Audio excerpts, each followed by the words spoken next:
Yeah, we played a lot of time playing around.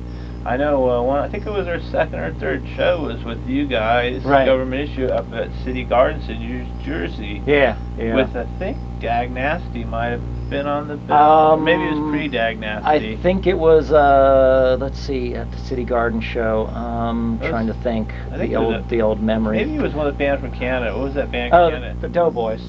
Maybe them, or was it one of the toilet seat guitar band?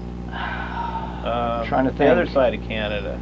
British Columbia side. Oh, was it DOA? DOA. Yeah, it was a DOA show. Yeah, so it was a big show. Yeah. City Gardens is a club kind of similar to 930 Club. I don't know, does it still exist?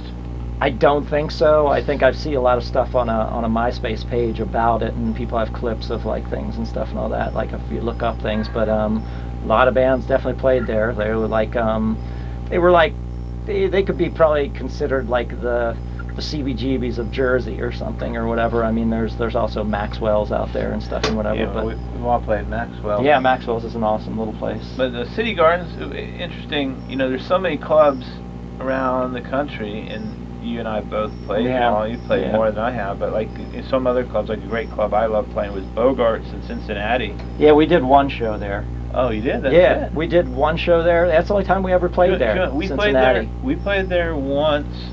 And the day before we played there were the Ramones. The day after us was Suzanne Vega. Now, does that make us sound like we're important? Right. That's pretty cool. And we played there with, we played there with a legendary band. I can't remember their name. Boy. Was it Descendants maybe before they were cashing it in to being all? The All or. Yeah. Or was it? It was a big band, but after that we went our separate ways in different directions. I remember being impressed by the place because we had played there. Beautiful club. Yeah, it was really nice and everything. That was probably the closest to the 930 Club in the old days because it had an incredible sound system. As a musician, you want to be able to hear everything you play on stage. And the reason I bring up City Gardens is one of the few places where I could play with my whole huge monster guitar stack. Yeah. Where I could go up to the floor monitors. Your Tom Lyle Jr. setup. Yeah. Yeah. Slight variation. Yeah. But the we shared a lot of equipment because 412 cabinets weigh like 100 pounds apiece. Oh, that's crazy. And you know, he used 3, I used 3. Yeah. Why should we bring 6? Yeah. Though sometimes we did, just for the fun of it. Yeah. Unfortunately, Tom had a bad back because I did a little Angus Young kind of or whatever thing to like. Did you knock him off the stage? I messed him up or something one show. I guess he like leaned down to do like a little like guitar solo, and his leg was propped up on the monitor, and I climbed up on his shoulders to do a little. What's his name, like from AC/DC or whatever, like the singer or whatever, and then he kind of fell, I guess, and then ever since he had a bad back. Yeah, he had ruptured discs. Yeah, he was taking medication, so we all had to drag around lift his stacks. He had old Marshalls too, which weighed that's a true. lot They more were heavier. than new stuff. They were definitely heavier. But this is musician speak here. Yeah. But the reason I say I'm not at. Which going back to none of the above. Were you talking about tambourine? Oh yeah, vibro slap. City Gardens was an interesting place to play because that's where the great place to play with Guar was. Oh yeah. Because Guar would pack the place in. Yeah. And also it had the sound system that the 930 Club had with thumpier bass. Maybe at the time, maybe it was a little more set up for raves on the weekends. But it also had this. You could get tapes off the board that you could release right to record. I know, that was very cool. Something I found out about that place a while back. It's pretty funny that person I like a lot. Like I admire him a lot. Jon Stewart. I think he's a great stand-up and whatever, and his show is great. But he actually used to bartend at City Gardens. Wow. Because years ago, when Tom Snyder went off the air on the Tomorrow Show. And this is what I do, folks. I have no social life back then and whatever, so I watched a lot of TV and go to a lot of movies and stuff. But anyways, an expert on useless musical and entertainment trivia knowledge and whatever. He was on there guest hosting for Tom Snyder on one of the shows, and he had John Doe on, and he talked about how he was a bartender at City Gardens. Used to see X there a lot and stuff and everything. So that's really cool. I would think like maybe Jon Stewart checked out some of the punk rock. You know, he's a fan of a lot of stuff like Bad Religion and things. Probably like most bartenders, he has earplugs in. Could be. Yeah. Could be. Well, I remember the biggest thing I remember about Bogarts was going back to that for a second is that Sam, the screaming comedian guy, I can't remember his last name. Sam Kinison, that played there like about a couple nights before we did. That place was like the 930 Club before the 930 Club existed, and it's pretty much, I would almost say, maybe the 930 Club was designed kind slightly of after Bogarts. It could have been. Except on a maybe 50% bigger scale. It could have been. Because it had, I mean, Bogarts is really classy. Yeah. Like new 930, I love playing the new 930 Club. And the old 930 Club, you know. I love the old 930 Club more. I think it has more of a vibe. I mean, I give the fact that it's a cleaner place, it's bigger, it's nicer, the bathrooms don't stink and whatever, but I prefer the old vibe. So do I. Even though it stank and you'd have a hand stamp that lasted forever and whatever, and brats in the alley and all that stuff. Brats in battalions. Yeah, that's right.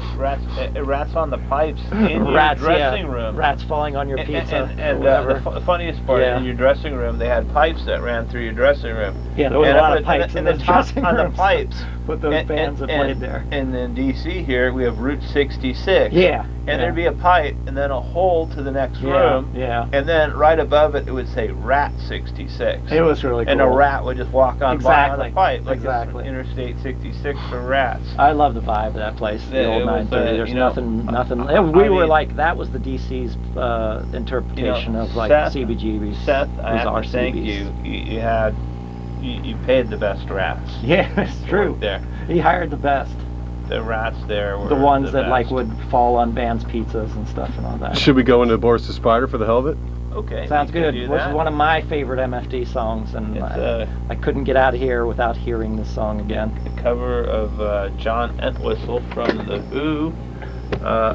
Which they should have never continued without him. Yeah, or Keith Moon. Or Keith Moon. That's sad. I mean, that's I don't want to know about the Who now.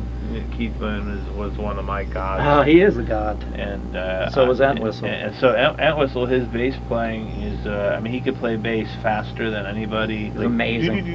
Yeah, he's amazing.